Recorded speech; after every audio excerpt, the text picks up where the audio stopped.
Apakah hutang manusia di dunia menghambat untuknya ke surga? Kalau belum sempat terbayar, tentu ini akan dihisab di timbangan.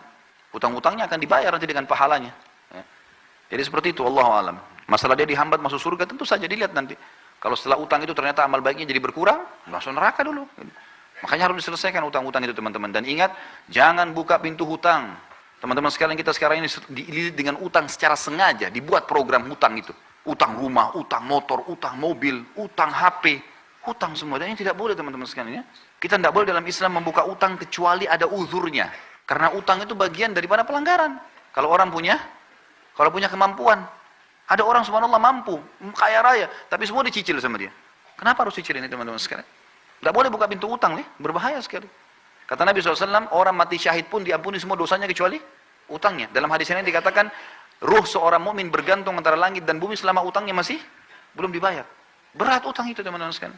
Lalu apa kira-kira sebabnya utang? Saya pelajari, ternyata utang itu kebanyakan, teman-teman sekalian, disebabkan karena dua hal. Orang ini malas kerja, atau yang kedua, mau melampaui kapasitasnya. Kalau belum saatnya antum punya rumah sendiri, sewa, kontrak, nggak apa-apa. Bukan aib itu, teman-teman. Tapi kita paksakan diri, oh nggak apa-apa, saya kan bisa bayar tiap bulan. Baik, kalau antum meninggal, sebelum selesai, ini kan bahaya, masalah. Atau terlambat akhirnya kena bunga, riba, terbuka dosa-dosa. Jadi tidak halal semuanya, nanti bermasalah. Untuk apa kita paksakan diri, teman-teman? Jangan paksakan diri, melampaui kapasitas. Ya, itu nggak boleh sebenarnya. Jangan dipaksakan. Kita mampunya naik sepeda, teman-teman. Naik motor. Apa yang kita mampu? Berdoa sama Allah, lalu berusaha ikhtiar. Jangan lampaui kapasitas. Nabung, sudah punya cash, beli cash. Aman. Ini sama sekalian saya ingatkan teman-teman yang sibuk dengan kartu kredit. Berhentikan, teman-teman sekalian. Berhentikan. Antum bilang, oh ini 0%. Baik, 0%, teman-teman sekalian. Setelah itu, kalau antum telat, ini malam jam 12 malam terakhir pembayaran. Antum telat 1 menit, jam 12 lewat 1 menit, kena bunga nggak? Kena bunga. 50.000. Iya, saya mampu bayar. Baik, 1 dirham riba, lebih berat daripada 36 kali berzina. Untuk apa?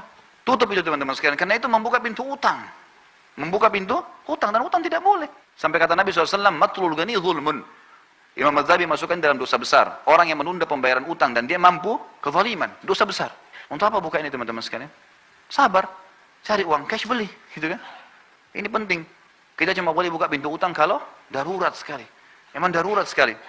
Ulama berikan contoh-contoh, seperti misalnya tidak bisa makan kecuali harus utang, gitu kan? Atau misalnya dia mau berbuat satu ibadah amal soleh, dia tahu dia bisa bayar lalu dia utang. Seperti orang mau akikah anaknya, atau orang mau idul adha, mau kurban. Dia tahu akhir bulan dia akan terima gaji. Sekarang tanggal 12 atau tanggal 13 lebaran idul adha. Baik, saya pinjam dulu uang teman saya tahu bisa bayar. Itu nggak ada masalah. Tapi kalau orang tidak jelas, sampai kata Nabi SAW, siapa yang sengaja utang. Ini bab-bab utang semua. Siapa yang sengaja utang dan dia niat tidak mau membayar dari awal, Allah persulit dia membayarnya. Dan siapa yang utang dari awal, dia niat mau membayarnya, Allah mudahkan dia membayarnya.